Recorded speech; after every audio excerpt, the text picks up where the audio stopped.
ঘুঘু তুমি খেয়ে যাও বারবার ধান, চুপ থাকলে তারা আমাদের বারবার করের মান লুটপাট। আসলে এই প্রবাদটা বলার মানে হচ্ছে বাংলাদেশের রাজনীতি অঙ্গনে হাবুট নিয়ে বাংলাদেশের একটি বড় দল, যদিও আমরা সেই তবে থেকে বলে আসছি আপনারা সবাই হাবুটে যোগ দিয়ে দেশের সংস্কারে সবাই সহমত পোষণ করেন, কিন্তু তারা এতদিন নিউট্রালে ছিল।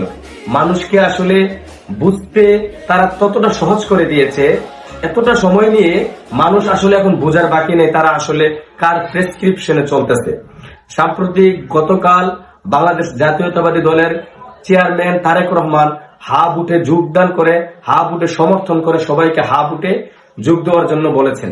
আসলে ইনি কি আগে কি এটা জানতেন না যে হাবুট বাংলাদেশের জন্য মঙ্গল, হাবুট বাংলাদেশের জন্য কল্যাণ?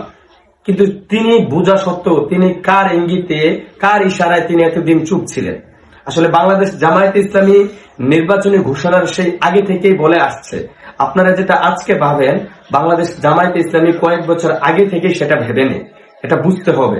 আর বাংলাদেশ জামায়াতে ইসলামী এটা হচ্ছে দেশ এবং জনগণের কাজ করে, দেশের সংস্কারের পক্ষে কথা বলে, সেজন্যই হাবুটে যোগ দেওয়ার জন্য সে আগে থেকে কথা বলে আসছেন।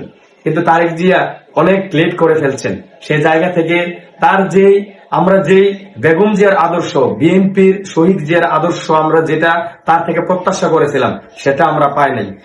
তিনি অনেক দেরি করার মাধ্যমে, আর মাত্র নির্বাচন 10 দিন আছে, সেই নির্বাচনকে কেন্দ্র করে তিনি 10 দিন আগে যে ঘোষণাটা দিয়েছেন, মানুষের মনে এখন প্রশ্ন তারেক জিয়া এতদিন কেন এই কথাটা বলে নাই?